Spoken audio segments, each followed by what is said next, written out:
Hey everybody, I'm here in sunny Southern California. Wanting to tell you about Albania today. Albania, why Albania? Well, recently my YouTube feed has been getting hammered with videos about Albania. Bombarded from all angles. Travel to Albania, move to Albania, retire, become a digital nomad in Albania. So I did what any rational human being would do. I got on the plane, went to Albania to see what all the hype is about. All right, let's get into it. Okay, first things first. How do you get there? And where is Albania? Technically, yeah, that's two things. But let's talk about it. Albania is in southeastern Europe, north of Greece, and across the Adriatic Sea from Italy. If you're already in Europe, getting there is easy. There's flights from all the major cities. The budget carriers go there too, like Ryanair, Wizz Air, or you can take a bus from the neighboring countries. I think you can even take a ferry from Italy or Greece, so it's not hard. If you're in the US like me, it's a little trickier. It's not that difficult and not that expensive, but it's going to be a long day. It takes a while. It took me about 16 hours. I flew from LA to Frankfurt and Frankfurt to Tirana, so just keep that in mind. Okay, now the good news. Once you're in Tirana, things get a lot easier. Getting through immigration is easy, even easier than coming back to the US when you've traveled abroad. You just scan your passport, these little doors open and let you in. If you're an American, you're good for a year. You can stay for a year. Easy. All right, now let's talk about money.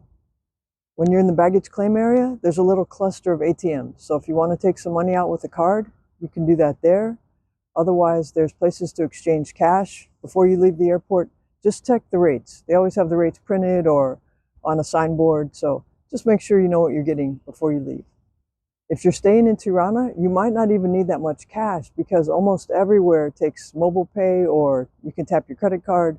So you don't really have to worry about it unless you're going to some little cities or traveling around the country. Then I would suggest getting maybe a couple $100s in cash, depending on how long you're staying. Of course, there's places in Tirana also where you can change money.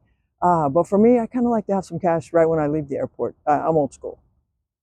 One more thing, before you leave the airport, you may need a SIM card, depending on who your carrier is, if you're coming from the US. There's two little storefronts where you can get a SIM card before you leave the airport. I used an eSIM this time from a company called Arlo. It seemed to work fine. They're not a sponsor. I just happened to use that one, and it worked good. So either way, eSIM, or maybe if you have T-Mobile from the States, your phone will probably work, or you can get a SIM card before you leave the airport.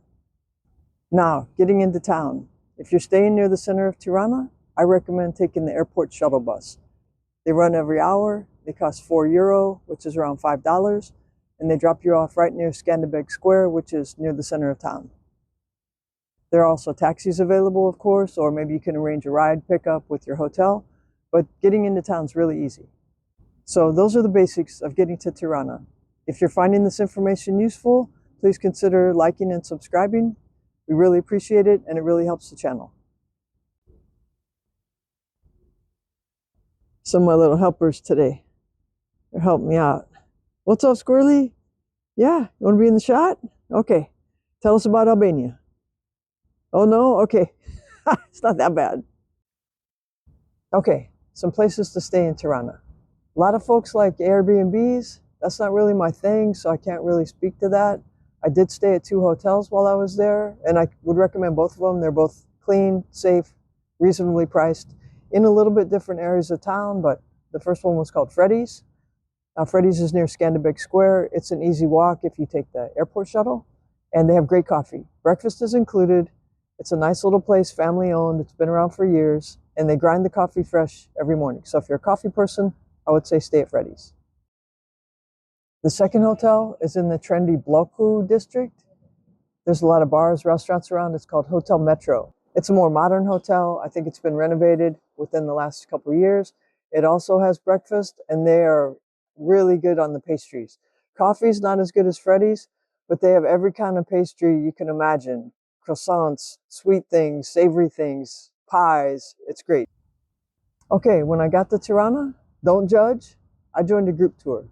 For several reasons. I wanted to see a lot of Albania in a short period of time, so I didn't want to try to figure out all the buses and transportation system. I didn't want to rent a car or try to hire a private driver, so I went with a group tour.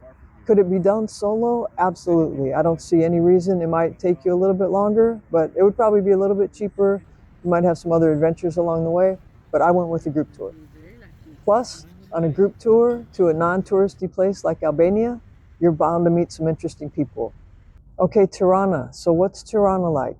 Well, I've been there several times, but I was there most recently in 2019, and there are parts of it that are just unrecognizable in a good way. It's just gotten a lot more modern, a lot more high rises, hotels, restaurants, nightlife. It's come a long way since 2019. I would say the pros, Tirana feels safe, even at night.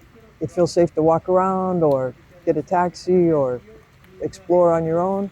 I didn't feel intimidated or like any areas were particularly sketchy.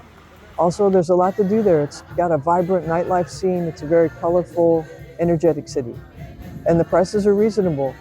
Compared to a city like, I don't know, Barcelona or Rome or Venice even, you get a lot of bang for your buck in Tirana. So I would recommend it for those reasons. The cons, traffic is atrocious. It's unbelievable because during communist times, nobody had cars. So the streets were fine, being not that wide. Now everybody has a car and everybody's driving and everyone's got to get somewhere, and the traffic is horrendous. And there's really no getting away from it. You either have to walk or just suck it up and take a car, or even the buses.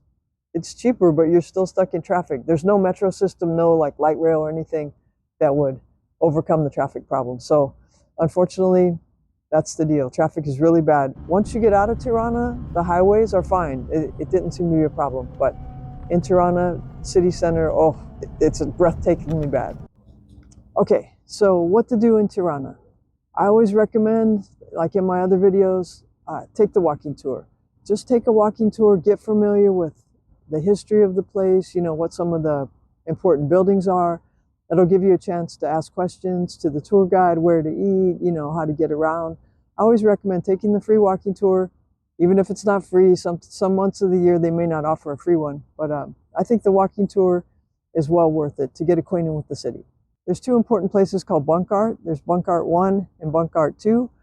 They're bunkers from the communist era, and they're very interesting. It's kind of a sad story. That was a sad time in the history of Albania. But I think it's important to get a feel for what they went through during communist times. And even after, when communism fell, it still wasn't easy for those guys. They still had a long road ahead in the 90s, and it was just a bad time. There's also the pyramid. The pyramid was built as a memorial to Enver Hoxha. He was the dictator in Albania for a long time. After he passed away, his daughter built this building called the pyramid. It was only around for a couple years before it fell into disrepair. Everyone was just so sick of communism and Hoxha and anything from that era. The pyramid fell into disrepair. It was just an eyesore in the middle of town for a long time. It was like a public toilet, or people would climb up to the top of it and drink. But recently it's been all redone. It's nice. It has shops inside, restaurants. It's come a long way. And it's a very nice place to walk around, to have a casual stroll around the pyramid. Also, the House of Leaves is an important museum. It talks about communism and the surveillance and the tactics used against the citizens of Albania during that time. It's kind of dark too, a little bit disturbing images in there, but if you want to learn about the country and what they went through, the House of Leaves I would also recommend. If you like shopping, there are some local markets. There's also the Tirana Castle, which apparently at one time was a castle. Now it's been all redone, and it's like a very fancy, it seemed fancy to me, pedestrian shopping area. So that's nice to walk through, especially on a nice day, the Tirana Castle. In addition to the old bazaar, the new bazaar, and just the normal shops that you would see in the downtown area.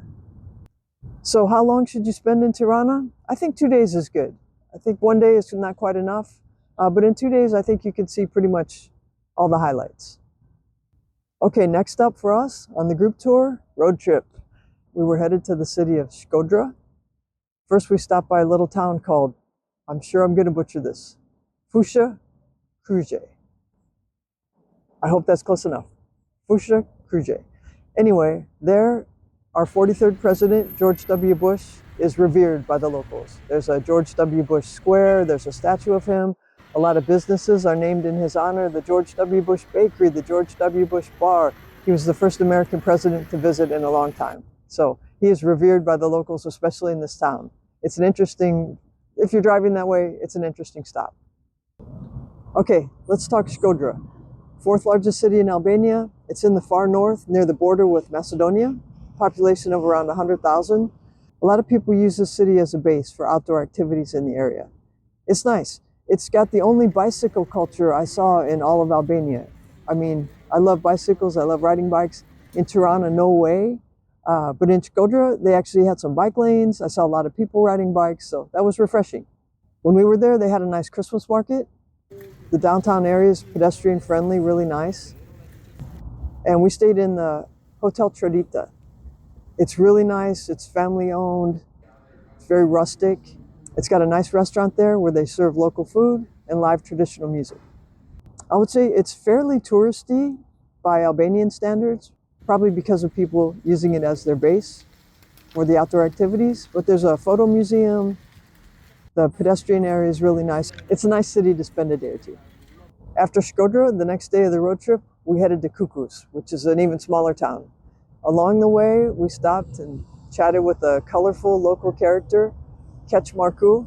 He's a tattoo artist, and he set up shop inside an old communist bunker that happened to be on the property when he moved there. So he's full of stories. His English is really good.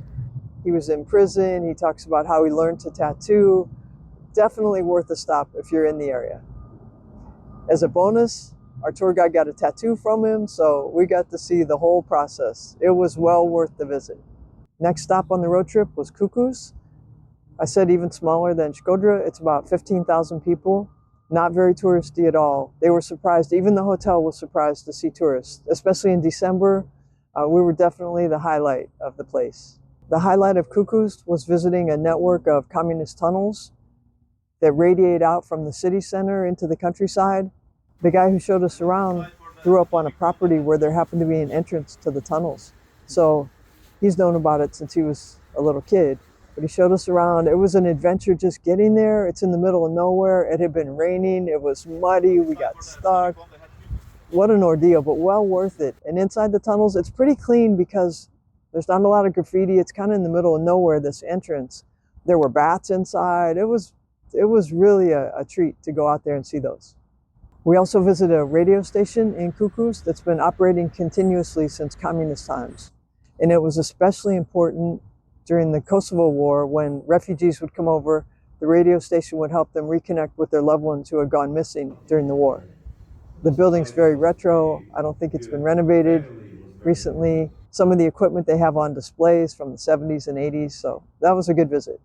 After a couple days in Kukes, we headed back to Tirana, and then after that, I did a day trip to Berat, which is a city that's a UNESCO World Heritage Site.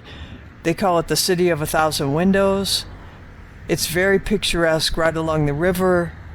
Berat got its nickname from the windows in the white Ottoman-style houses that are on the hillside overlooking the town. They also had a little Christmas market going on while I was there. Unfortunately, it was raining, so there wasn't that much to do outdoors, but I can see on a nice summer night, it would be a beautiful place to walk around. After the day trip to Berat, back to Tirana. The next day, flew back to Los Angeles. What a trip. Okay, guys, that's it for Albania today. Does it live up to the hype? I would say Tirana, yes. Tirana's ready for tourists, it seems, with the exception of the traffic. It's ready to go. There's plenty to do, good nightlife, plenty of hotels. So it's ready. The rest of the country, the smaller towns, they're 85%. They just need a little bit more tourist infrastructure, maybe a few more things to do, a little bit more nightlife. But I would recommend Tirana for sure. If you want to take some day trips to the other towns, that seems good as well. Thanks a lot for watching. We'll see you next time.